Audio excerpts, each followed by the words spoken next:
this is Susan. I'm the owner of magicalforestbookstore.com, and I'm here in my bookstore coming to talk to you today about Betsy-Tacy books. These were written by Maud Hart Lovelace. There's a picture of her there on the back.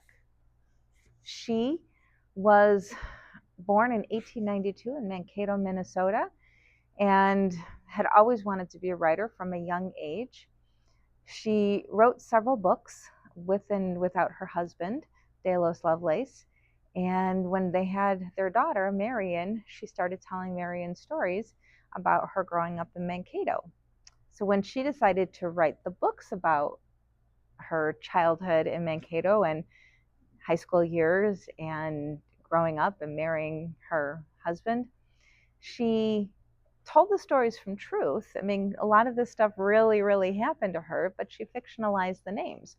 So instead of Maud, we have Betsy. And then the first book is Betsy and Tacy. These are these stories from 5 years old to 12 years old. So it's kind of growing up and sort of discovering the little world around yourselves. And then the next books are freshman and sophomore year of high school. Just as a little side note, the first book, Heaven to Betsy, that was written in, I believe, 1948. I'll have to check that. But Heaven to Betsy, about their freshman year of high school, spoiler alert, was a banned book. So in the story, Betsy and her older sister, Julia, discovered that they really loved the Episcopal Church. They had been worshiping in the Baptist church with their family, but they were singing in the choir and they fell in love with it. And so they asked their parents if they could join the Episcopal Church, and their parents said that that was okay. And so they did.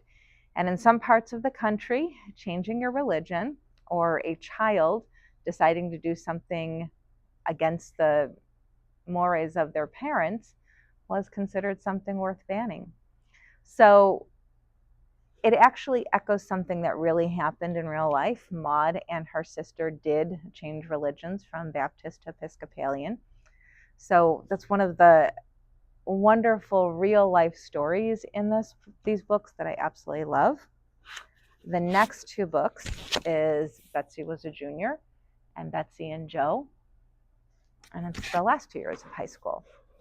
Then we jump into the last stories specifically about Betsy, and the last couple of books that were written about the Betsy series. These took place in the late 40s, early 50s. So we have Betsy and the Great World and Betsy's Wedding. And Betsy's Wedding was written in 1955. It was the last Betsy book that Maud Hart Lovelace wrote. So it spans an immense amount of time, but these stories are, if you like Anne of Green Gables, if you like Little House on the Prairie, if you like those coming of age stories for girls, this is very similar to that. And what I love about it is how realistic it is. But again, going back behind the scenes, I wanted to talk about Betsy's Wedding. So Betsy's Wedding is, sorry, I don't want to drop that book. Betsy's Wedding is the last one there. So when it was originally published, it was, I'm just going to find the wedding picture. The cover of it showed Betsy in her wedding dress. Goodness gracious. I thought I had this all set up. I'm sorry. So there is Betsy in her wedding dress. And that was the original cover picture of Betsy's Wedding. In the 1990s, these books were going out of print, or were out of print.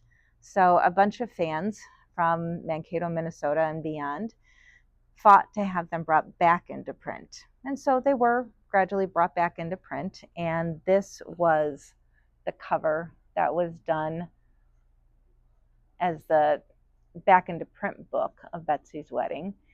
And they kept that cover until 2000, until they went back to the original cover, but it was a combined book of this one and Betsy in her dress. The original, if you notice, the pictures change a little bit from, so this is the childhood pictures. These illustrations were done by Lois Lenski, so they match childish stories. But then she gets older, and these illustrations from the book were done by Vera Neville. So they're a little bit older and a little bit more ladylike, girlish. The story I wanted to talk about in Betsy's Wedding takes place shortly after her husband and she, there we go, I found it.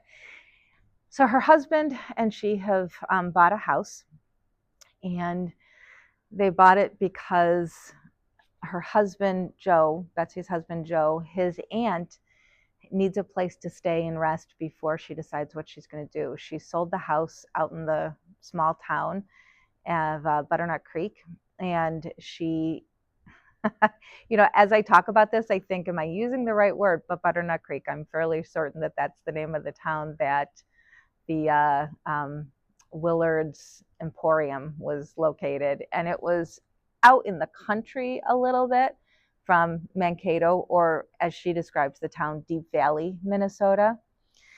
And so her husband has to, in order to make more money, has to work essentially third shift. He's working overnight doing copy editing for the newspaper. And they figure that the best way to get adjusted to someone living with them in their house is to just, they're already going through a new time schedule, you know, working late, that Betsy decides to keep his hours. And one of the first things she decides to do is to write, which is totally normal for Betsy. And so what this says is, running her carpet sweeper blithely up and down the window, up and down, Betsy watched a robin's nest, the eggs, and the fledglings. I think I'll write a story about a little girl going to live with the birds. It was hot, and she did her housework early, then closed the windows and drew the shades as she had seen her mother do. When Joe came in from work, he remarked with satisfaction that their apartment was the coolest spot in town. And Betsy did indeed write a story about the birds. Well, Maud wrote the story about the birds, and this is the book she wrote. And it's about a little girl who there's no real story on the back, but she decides that she wants to live with the birds. So there's an illustration. And she goes and sits in the nest with them. This is before she goes in with the birds. And she's enjoying learning all about the birds and living with them. And over some time, she realizes that her mother misses her. So this is her living with the birds in there.